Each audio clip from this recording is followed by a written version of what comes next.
नमस्कार मित्रांनो, आज आपण आलेलो आहोत मुंढे रोड येथील महाराष्ट्र कोकण केसरी बैलगाडी स्पर्धेची पूर्वतयारी पाहायला। हे बघा, आता ट्रॅक पाडला जातो ट्रॅक्टरनी। 1 2 3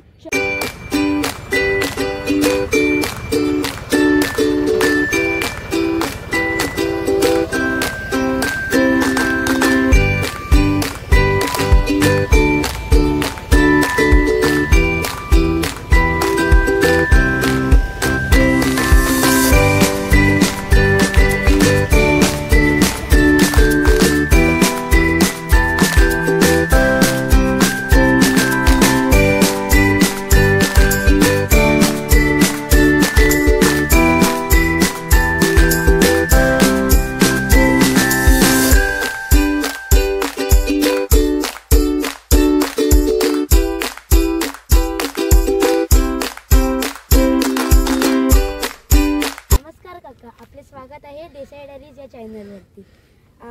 आता काही काका, मी तुम्हाला या बैलगाडी स्पर्धेबद्दल प्रश्न विचारणार आहोत। माझा पहिला प्रश्न असा, या स्पर्धेची पूर्वतयारी कशी चालू आहे? नमस्कार, मी प्रशांत माडिक। थोडक्यात सांगायचं झालं तर ही पूर्वतयारी आपण आता बघता इथं ट्रॅक्टर चालू आहेत, ते मैदान आम्ही जे केलेलं आहे। सांगायचं झालं तर हे मैदान आपण जे घाटावरती ज्या पद्धतीने आपण जे मैदान करतो त्या पद्धतीने आपण इथं मैदान करायचा प्रयत्न केलेला आहे। कोकणामध्ये पहिल्यांदाच असं मैदान होत असेल की जे आपण पाणी मारण्यापासून लोडिंग करण्यापासून सगळ्या गोष्टी आपण केलेल्या आहेत, जेणेकरून कसं घाटावरती मैदान हे कसं थोडंसं भुसभुशीत माती पद्धतीने असतं आणि आपल्याकडे थोडंसं कडक असते आणि थोडंसं बैलांना त्रास होतो, त्या गोष्टीचं विशेष इथे लक्ष दिलेलं आहे या मैदानामध्ये। माझा दुसरा प्रश्न, ही स्पर्धा नियोजन करण्याचे कारण काय? ही स्पर्धा नियोजन करण्याचं कारण म्हणजे आपले लोकप्रिय आमदार शेखरजी निकम सर यांचा वाढदिवस मार्च मध्ये येतो, 1 मार्च मध्ये, तर त्यांच्या वाढदिवसानिमित्त विशेष करून हे आम्ही मैदान भरवलेलं आहे। माझा तिसरा प्रश्न, या स्पर्धेमध्ये कोणकोणते गट आहेत? ह्या आता कसं होतं, कोकणामध्ये आपलं जिल्हास्तरीय आपले बैलगाडी स्पर्धा होतात, तर त्या जिल्हास्तरीय बैलगाडीमध्ये गावठी, आडगाठी, घाटी अशा पद्धतीने गट होतात, पण तसं इथे नाही आहे। इथे आपण ओपन म्हणजे आपली स्पर्धा मुळातच राज्यस्तरीय आहे, बरोबर आहे। तर त्याच्यासाठी इथं फक्त ओपन मध्ये म्हणजे गावठीमध्ये पळायला चालतील आणि इथं बंधन कुठले राहणार नाही, कुठलेही बैल चालतील। अजून या मैदानाचे ट्रॅक किती मीटरचे आहे, म्हणजे पूर्ण बैलांना किती पाहायला लागणार आहे? आता आपण या मैदानामध्ये आता आपण 7 ट्रॅक पडलेले आहेत, 7 ट्रॅक, आणि साधारण 850 फूट त्याचं लांब आहे पूर्ण ट्रॅक। या स्पर्धेमध्ये कोणकोणते दिग्गज बैल येणार आहेत? आता ही गोष्ट सांगू शकत नाही, हे थोडंसं गुपित ठेवायला लागतं, कारण ते त्यांचं वेगळ्या पद्धतीने नियोजन असतात बैलगाडीवाल्यांचे, ते आपण सांगू शकत नाही, पण नक्कीच येतील। मग आपला सगळ्यांचा लाडका बकेडॉन येणार आहे का? तेच बकेडॉन असू देत, तुमचं मथुर असू देत, कॉकटेल असू देत, तुमचं भुंगा असू देत, ते नाही सांगू शकत, प्रेक्षकांना ती एक सरप्राईज असणार आहे ते। पण एवढं निश्चित सांगू शकतो की मोठे बैल 100% या मैदानामध्ये येणार, आणि उत्सुकता आम्हाला जास्त लागलेली आहे की महाराष्ट्र कोकण केसरीचं मानकरी कोण असणार आहे।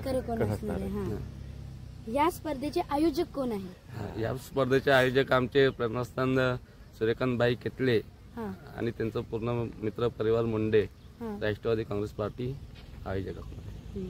या स्पर्धेचे बक्षीस किती आहेत आणि पहिले बक्षीस काय आहे? या स्पर्धेमध्ये 6 बक्षीस आहेत, 6 बक्षीस आणि आकर्षक ढाळी आहेत, आणि 1 नंबरचं बक्षीस 1 लाख रुपये, 1 लाख रुपये पहिलं बक्षीस। आणि हे कोकणामध्ये तरी म्हणजे रत्नागिरी जिल्ह्यामध्ये तरी पहिल्याच वेळी एवढं मोठं बक्षीस आणि एवढी मोठी स्पर्धा, पर्व एक आम्ही एवढ्यासाठी ठेवलेलं आहे की याच्या पुढे हे कंटिन्यू चालू राहणार आहे, चालू राहिलं पाहिजे, आणि आपल्या कोकणातील प्रेक्षकांना ही मोठी पर्वणी आहे, सगळ्यात मोठी आपल्या प्रेक्षकांना बैलगाडी स्पर्धा बघायला।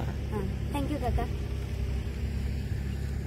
नमस्कार काका। नमस्कार। आपली ही बैलगाडी स्पर्धा होणार आहे, ती नेमकी कुठे होणार आहे, एक्झॅक्ट लोकेशन? ऍक्च्युली बैलगाडी स्पर्धा ही आपल्या मुंडेगाव आयोजित स्पर्धा ही आलोरे मैदान या ठिकाणी होणार आहे। आलोरे मैदान, आलोरा मैदान गंगादेवीच्या थळामध्ये आणि केदारबाबाच्या आशीर्वादाने राज्यस्तरीय स्पर्धा महाराष्ट्र कोकण केसरी 2000 पर्व 1 2025 आणि किती तारखेला होणार आहे? वार शुक्रवार 21/2/2025. आणि आपल्याला स्पर्धा बघायला किती वाजता यायचं आहे? स्पर्धा बघायला सकाळपासून 8 वाजल्यापासून स्पर्धा चालू होईल. स्पर्धा. तर मी येतोय, तुम्ही सगळ्यांनी यावे. सगळे येणार. आणि मार्गस्थ असे रस्ते आहेत की आलोरे मार्ग आहे, देऊळवाडी मार्ग आहे, त्याच्यानंतर मुंडेतर्फे चिकवून या माननीय सूर्यकांतभाई खेतले यांच्या घराच्या समोरून मार्ग दिशा दिलेले आहे सगळ्यांना, रस्ता आहे. तर चांगल्या पद्धतीने रस्ता केलेला आहे, चांगलं नियोजन केलेलं आहे, मोठ्या मोठ्या गाड्या येणार आहेत. तर तुम्ही सगळ्यांनी यावे हीच आमच्या आग्रहाची विनंती.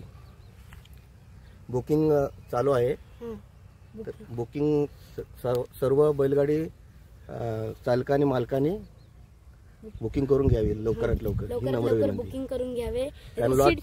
सीट फुल होतील आणि सगळं संपूर्ण कोकणाला आपला या स्पर्धेचा आस्वाद घ्यायचा आहे. सगळ्या जागा फुल होतील म्हणून लवकरात लवकर बुकिंग करून घ्यावे सगळ्यांनी. धन्यवाद. धन्यवाद. थँक्यू काका. मित्रांनो, तुम्ही ही बैलगाडी स्पर्धा बघायला नक्कीच या, आम्ही देखील येणार आहे. जर तुम्हाला बैलगाडी स्पर्धा बघायला शक्य नाही झालं तर तुमच्या लाडक्या चॅनल्स म्हणजे देसाई डायरीजवर 8 किंवा 8:30 वाजता लाईव्ह टेलिकास्ट सुरू होणारच आहे. आणि तुम्ही त्या लाईव्ह टेलिकास्टमधून या बैलगाडी स्पर्धेचा आस्वाद घेऊ शकता. आणि आपण आता डायरेक्टली भेटू 21 फेब्रुवारीला आपल्या बैलगाडीच्या मस्त लाईव्ह टेलिकास्टमध्ये. चला, बाय.